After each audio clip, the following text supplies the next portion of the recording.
Lords, coba deh, kamu perhatiin jalanan sekarang. Dari mobil murah sampai SUV gagah, pasti udah makin sering lihat merek-merek aneh yang dulu nggak pernah kamu dengar, kayak Wuling, DFSK, atau BYD. Kalau dulu nama besar kayak Toyota, Honda, Suzuki itu udah kayak raja jalanan. Sekarang kok kayaknya ada pendatang baru yang makin nyelip ya. Nah, pernah nggak sih kamu kepikiran gimana ceritanya mobil-mobil Cina yang dulu sempat diremehkan karena dianggap murahan dan cepat rusak, sekarang malah jadi ancaman serius buat dominasi Jepang yang udah puluhan tahun nguasain pasar otomotif di Indonesia. Di video ini, aku bakal ajak kamu ngebedah kenapa dan gimana persaingan mobil Cina ini makin panas, dan apakah Jepang masih bisa bertahan atau bakal tumbang di negaranya sendiri. Yuk kita mulai pembahasannya.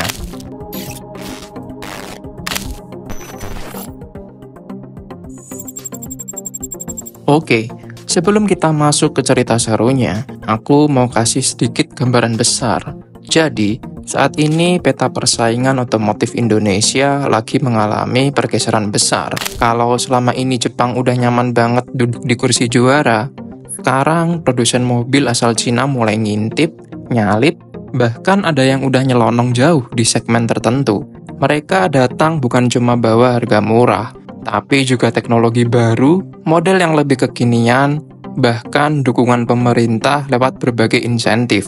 Di sisi lain, merek-merek Jepang masih pakai strategi lama yang mungkin dalam tanda kutip udah mulai ketinggalan zaman buat sebagian konsumen. Pertanyaannya, gimana kok ini bisa terjadi? Dan apakah benar mobil Cina cuma menang harga doang? Kita bahas satu-satu di bab berikutnya.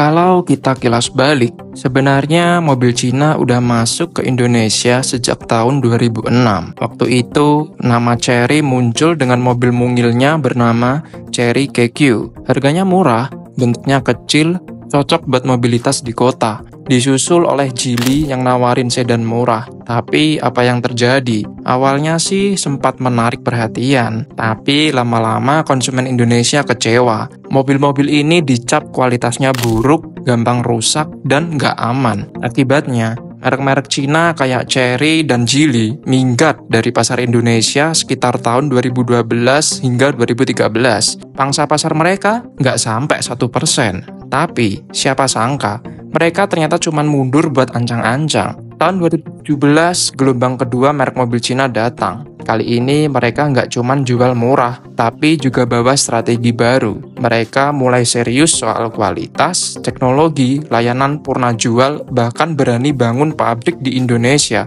Nama-nama seperti Wuling Motors dan DFSK jadi pionir. Gak berhenti di situ, masuk juga MG, Chery yang comeback di tahun 2022. Sampai pendatang baru macam BYD dan Neta yang fokus di mobil listrik. Mereka belajar dari kesalahan masa lalu. Kali ini, mereka datang bukan cuman buat numpang lewat, tapi buat jadi pemain utama.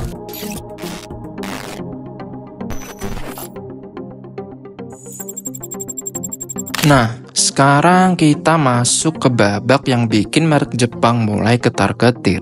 Merek-merek Cina nggak cuman jualan mobil, tapi juga bangun ekosistem di Indonesia. Mereka investasi gede-gedean buat bikin pabrik, teknologi, dan produksi lokal. Contohnya, ada Wuling Motors yang bangun pabrik di Deltamas, Bekasi tahun 2015. Nilai investasinya nggak main-main, 700 juta US dollar. Di pabrik ini, mereka produksi Wuling Convero, Almas, Air EV, sampai Cloud EV. Lalu ada DFSK juga bangun pabrik di Cikande, Banten dengan investasi lebih dari 150 juta US dollar. Mereka bahkan udah berhasil memenuhi lebih dari 50% kandungan lokal.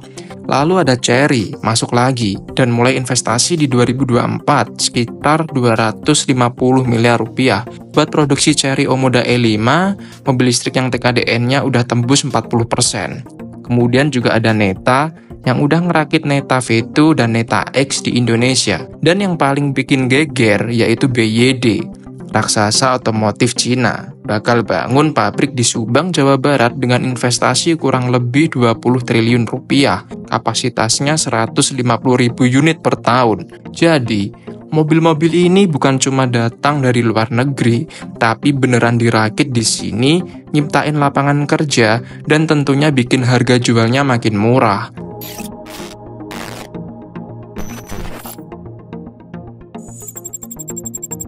Tapi tunggu dulu, kenapa merek Cina bisa gerak secepat itu? Salah satu jawabannya adalah insentif pemerintah. Pemerintah Indonesia memang lagi getol banget mendorong penggunaan kendaraan listrik lewat peraturan Presiden nomor 55/2019 dan aturan BKPM nomor 6/2023. Pemerintah kasih berbagai kemudahan buat produsen mobil listrik, mulai dari bebas bea masuk, diskon pajak, sampai insentif lain asal mereka punya TKDN minimal 40%. Siapa yang paling cepat nangkep peluang ini? Yap, mereka, merek-merek Cina. Mereka langsung ngebut produksi dan perakitan di Indonesia demi dapetin semua insentif itu. Nggak heran, harga mobil listrik dari Cina jauh lebih murah dibandingkan kompetitor Jepang.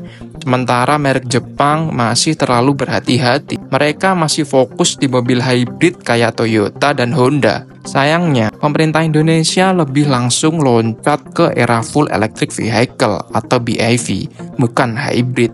Jadi insentif untuk mobil hybrid masih minim. Buat kamu yang mungkin nanya, emang hybrid gak ramah lingkungan? Jawabannya, iya ramah kok. Tapi pemerintah pengen langsung ke teknologi full listrik buat percepatan pengurangan emisi karbon. Makanya, sekarang mobil-mobil Cina lagi menikmati momentum. Mereka dapat insentif, punya pabrik di sini, teknologi EV-nya udah mateng, plus harga jual yang kompetitif banget.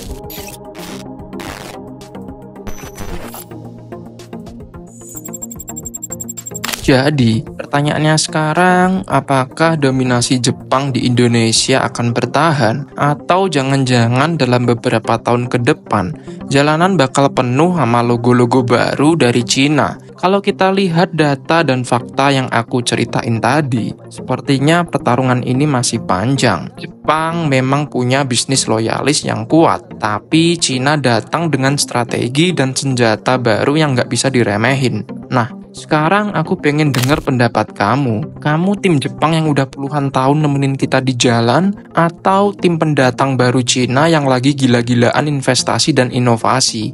Tulis pendapatmu di kolom komentar ya. Jangan lupa buat klik tombol like, subscribe, dan nyalain lonceng biar gak ketinggalan video seru lainnya. Sampai ketemu di video berikutnya ya, Slords.